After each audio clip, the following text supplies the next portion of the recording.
Bienvenue dans cette vidéo dans laquelle nous allons rapidement examiner ce que la variole simienne, l'épidémie mondiale qui a débuté en 2022, les symptômes, le diagnostic, le traitement et la prévention. La variole est causée par le virus de la variole simienne, en anglais Mpox virus, qui appartient à un groupe de virus appelé Orthopox virus. Ce groupe comprend également le virus de la variole, à l'origine de la maladie de la variole aujourd'hui éradiquée, le virus de la variole bovine et plusieurs autres.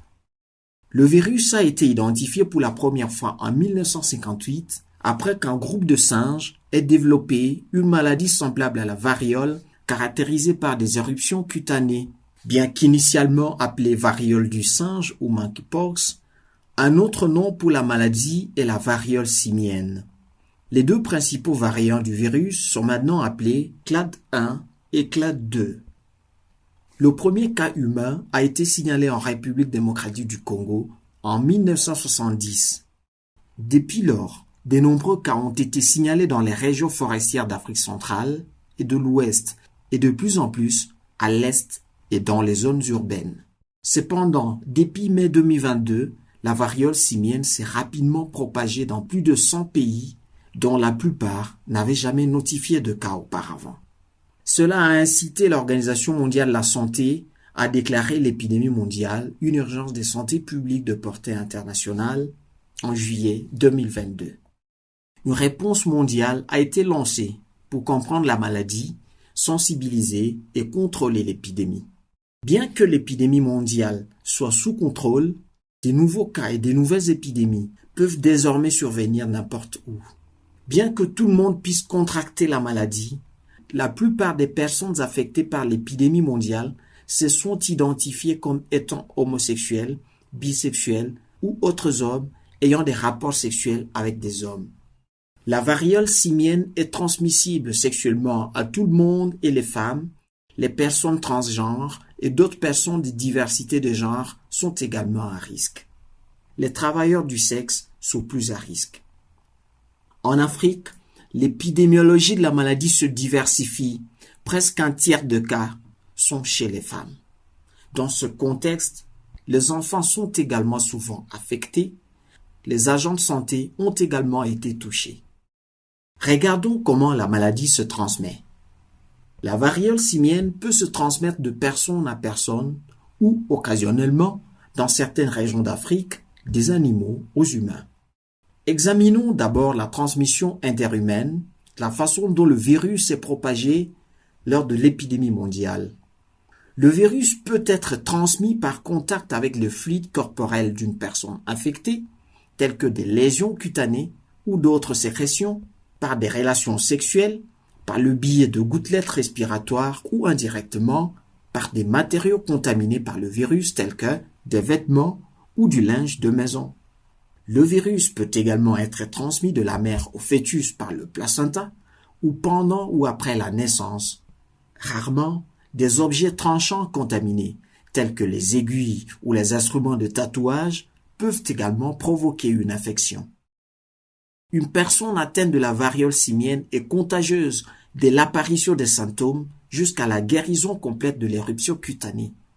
Dans certains cas, le virus peut également se propager par contact sexuel avec les muqueuses, même avant l'apparition des symptômes. L'épidémie mondiale a été largement provoquée par la transmission interhumaine lors d'activités sexuelles. La variole simienne survient plus fréquemment chez les personnes atteintes du VIH ou d'autres infections sexuellement transmissibles telles que dans la population générale. Les agents de santé sont exposés à des risques si les procédures appropriées de prévention et de contrôle des infections ne sont pas correctement suivies. Bien que le virus puisse être transmis par des petits mammifères, notamment des écureuils et certaines espèces de singes, le réservoir naturel de la variole simienne n'est pas encore connu. Dans les zones où le virus circule chez les animaux, telles que les zones rurales d'Afrique centrale, la variole simienne peut se transmettre des animaux aux humains. Par exemple, lors de la chasse ou du piégeage et dans les lieux où les animaux peuvent être porteurs du virus. Les personnes qui manipulent des animaux ou de la viande pendant la préparation ou la vente des aliments, tels que les chasseurs, les agriculteurs ou même les enfants, courent un risque d'infection. Cela peut provoquer des épidémies liées à la consommation des gibiers sauvages au sein du ménage. Examinons les symptômes. La période d'incubation, qui est le temps entre l'infection et l'apparition des symptômes, est habituellement d'environ 1 semaine et peut aussi bien varier de 1 ou 2 jours à 21 jours. La variole simienne peut présenter un grand nombre de symptômes. Les personnes affectées peuvent ne pas présenter tous les symptômes ou avoir une présentation atypique de la maladie. Les symptômes courants incluent la fièvre, des ganglions lymphatiques enflés, des douleurs musculaires, de la fatigue et des éruptions cutanées. L'éruption cutanée prend d'abord la forme de macules, de lésions à base plate qui évoluent vers les pustules, des lésions surélevées, remplies de liquide jaunâtre qui forment ensuite des croûtes qui finissent par tomber. L'éruption cutanée peut juste avoir la forme de quelques lésions à plusieurs milliers de lésions qui peuvent être localisées n'importe où sur le corps. Cela inclut la paume de main et la plante des pieds, les organes génitaux ou l'anus, les muqueuses buccales et les yeux. La maladie s'améliore habituellement d'elle-même après environ 2 à 4 semaines, mais elle peut prendre plus de temps chez les personnes dont le système immunitaire est affaibli par d'autres maladies ou par la prise de médicaments. Des complications peuvent survenir, telles que des douleurs intenses, une infection bactérienne secondaire de la peau ou des yeux, pouvant conduire à une perte de vision, une pneumonie, une septicémie, une inflammation du cerveau, du cœur ou du rectum. La maladie peut être fatale dans certains cas. Le taux de létalité, qui est la proportion de personnes qui décèdent de suite de la maladie, est inférieur à 1%, mais plus élevé dans les groupes à risque et en Afrique. Cependant, cela peut être sous-estimé. Les personnes à risque de développer une forme grave de la maladie et de développer de complications incluent les personnes immunodéprimées en raison d'une maladie ou de la prise de médicaments, les enfants, les personnes enceintes et les personnes atteintes d'une infection par le VIH non contrôlée ou non traitée. Les personnes qui parviennent à supprimer le VIH grâce à un traitement antirétroviral ne courent pas un risque plus élevé de contracter une forme sévère de la maladie. Comme un traitement efficace contre le VIH peut réduire le risque de développer des symptômes graves, il est important que les personnes atteintes de la variole simienne subissent également un test de dépistage du VIH. Alors, comment diagnostique-t-on la variole simienne? Le test de réaction en chaîne par polymérase, PCR, qui détecte le matériel génétique du virus, est le meilleur test pour confirmer la maladie. Ce test se fait généralement sur des échantillons prélevés sur des lésions de la peau ou des muqueuses. D'autres tests tels que la culture virale, l'empreinte protéique et la sérologie peuvent être effectués dans certains laboratoires, mais ils ne sont pas recommandés pour un diagnostic de routine. Des recherches sont en cours pour développer des tests diagnostiques rapides. Et comment traitons-nous la variole simienne? Le traitement consiste à donner des soins de soutien et de prévenir ou de gérer toute complication. Cela comprend des soins appropriés pour la peau et les yeux, une bonne nutrition et un soulagement de la douleur. Un avis médical doit être demandé rapidement en cas de suspicion de variole simienne, car des soins appropriés et opportuns peuvent réduire les complications et empêcher la propagation de la maladie. Selon l'endroit où vous vivez, des antiviraux peuvent être disponibles pour traiter la variole simienne et ses complications, car certains médicaments ont été approuvés dans quelques pays. Des recherches sont en cours sur des médicaments pour traiter la variole simienne.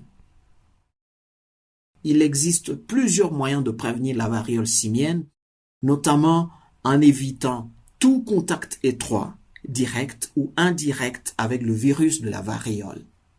Il s'agit notamment d'éviter tout contact étroit avec des personnes atteintes de la variole simienne ou susceptibles d'avoir été exposées, d'éviter ou nettoyer soigneusement les objets ou le matériel qu'elles ont utilisé, se laver les mains et utiliser un équipement de protection individuelle pour prodiguer de soins et réduire le nombre de partenaires sexuels lorsque cela représente un risque.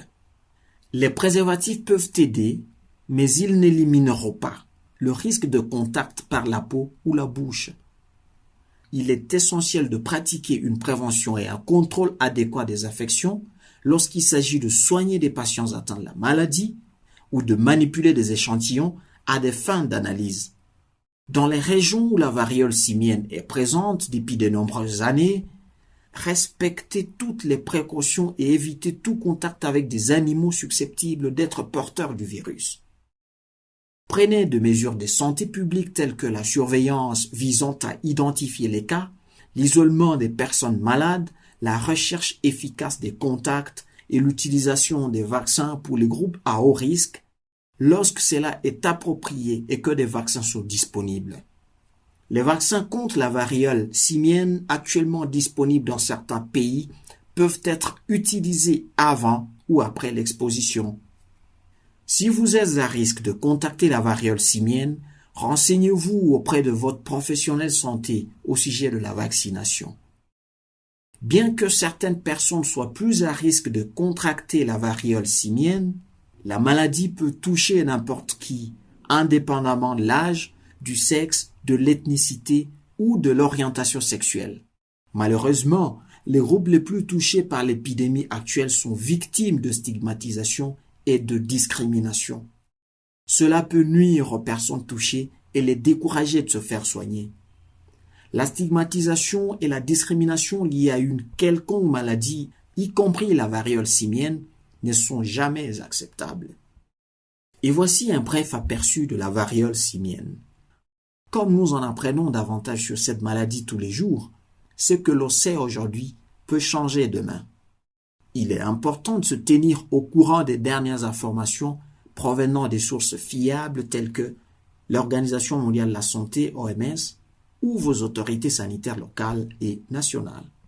Veuillez consulter le site web ci-dessous pour obtenir les informations les plus à jour.